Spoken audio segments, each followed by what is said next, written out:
A ver, pensemos en esto. El cine no es solo entretenimiento, a veces es mucho más. Se transforma, casi sin que nos demos cuenta, en el archivo de toda una nación, en un testigo silencioso de su historia más oscura. Y es precisamente de eso que vamos a hablar hoy, de cómo el cine argentino se atrevió a filmar la memoria de la dictadura. Entonces, ¿cuál es nuestro recorrido?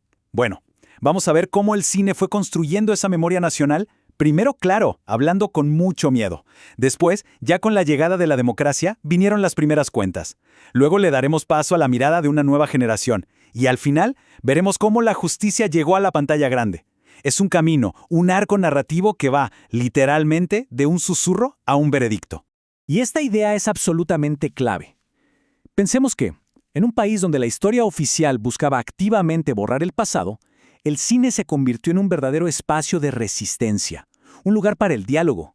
Fue, ni más ni menos, la herramienta esencial para que toda una sociedad pudiera empezar a procesar un trauma profundísimo. Ok, para meternos de lleno en este fenómeno, primero tenemos que poner las cosas en contexto, ¿no? Vamos a ver cuál era el escenario histórico y cómo, exactamente, el cine se transformó en una pieza fundamental de la memoria nacional. Bueno, toda esta historia arranca en 1976. Ese año empieza un golpe militar brutal que va a durar 7 larguísimos años. Recién en 1983 el país logra volver a la democracia, un paso súper frágil pero importantísimo, que va a culminar de forma simbólica en 1985 con el histórico juicio a las juntas. Y justamente este es el camino que el cine acompañó, el que documentó y sobre todo el que nos ayudó a interpretar. Y es que, a diferencia de, un monumento de piedra, este archivo cinematográfico está vivo, está en constante evolución. Cada nueva película que se hace sobre el tema entra en un diálogo directo con su época. Vuelve a mirar ese pasado, pero con preguntas nuevas, con otras sensibilidades. Ahora, la pregunta es, ¿cómo se cuenta una historia cuando contarla es, básicamente, un delito? Es una pregunta difícil. Vamos a ver cómo los cineastas aprendieron a hablar con miedo, en una época en que el silencio y la impunidad eran la norma. Claro, durante la dictadura, la verdad era peligrosa.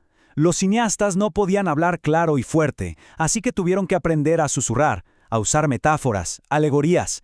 Crearon todo un lenguaje en código para poder burlar a los censores del Estado y contar, a pesar de todo, lo que estaba pasando. Hay películas de esa época y también otras mucho más recientes que la recrean, que logran algo realmente increíble. Convierten al miedo en un personaje más, un personaje tangible. En Tiempo de Revancha, por ejemplo, hay un personaje que decide voluntariamente dejar de hablar, enmudecer, y eso se transforma en un símbolo brutal de la autocensura que se vivía. Es que el miedo no se dice, se respira, está en los silencios, en la desconfianza, en todo eso que las películas deciden no mostrar en pantalla. Pero entonces llega la democracia. Y con ella, ese susurro, ese lenguaje de alegorías, por fin pudo convertirse en un grito directo que pedía verdad. Y las primeras películas de la democracia tenían una urgencia tremenda, una misión casi desesperada, tenían que hacer visible lo invisible. Tenían que mostrarle los horrores de la dictadura a una sociedad que en parte todavía estaba en negación. Hablamos de la tortura, de las desapariciones, del robo de bebés, todo eso que se había ocultado sistemáticamente. Acá tenemos ejemplos clave, ¿no? Películas como La noche de los lápices, que cuenta la historia real y terrible de un grupo de estudiantes de secundaria secuestrados y desaparecidos solo por reclamar un boleto estudiantil. O la famosísima La historia oficial, que ganó un Oscar y puso sobre la mesa la tragedia de los niños apropiados. Estas películas ilustran a la perfección el nuevo rol del cine, ser un testigo, uno que obligaba a tener una conversación nacional que muchísimos preferían evitar. Y ojo, esta comparación es fundamental para entender cómo fue cambiando el cine. Por un lado tenés La historia oficial en el 85, que buscaba exponer el horror para todos, con una historia súper directa. Pero casi 20 años después, películas como Los rubios ya no buscan contar la gran historia nacional. No, lo que intentan es reconstruir una identidad personal, pero desde los pedazos, desde los recuerdos fragmentados, las dudas, los vacíos. Es una evolución importantísima, se pasa de la denuncia social a la búsqueda íntima. Y justamente esta mirada, esta búsqueda más personal, se convirtió en la marca registrada de toda una nueva generación de cineastas que agarraron la cámara a principios de los 2000. Es que para esta nueva generación, que eran los hijos e hijas de las personas desaparecidas, el cine era mucho más que arte.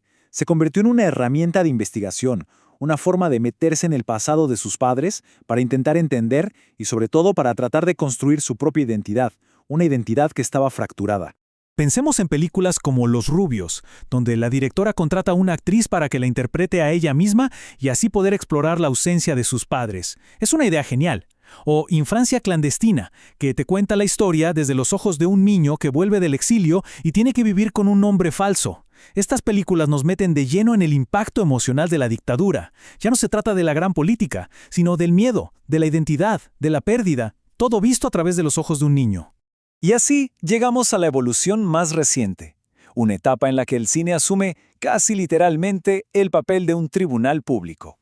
Aquí ya no hablamos solo de memoria. Estas películas más nuevas se tratan de reexaminar la evidencia, de reconstruir momentos históricos clave y, en última instancia, de emitir un veredicto sobre la historia, pero para una audiencia masiva, global.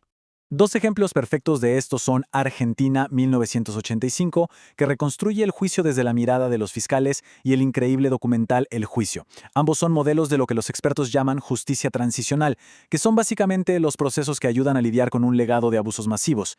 Lo que hacen estas películas es llevar la sala del tribunal al mundo entero, y así se aseguran de que ese grito, el de nunca más, siga resonando con muchísima fuerza hoy.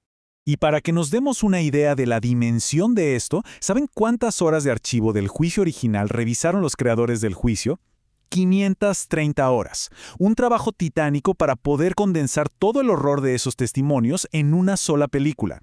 Entonces, si miramos todo el recorrido, desde esos primeros susurros en código hasta este veredicto global, queda clarísimo que no estamos hablando de simples películas. Son mucho más. Son parte de un proyecto nacional.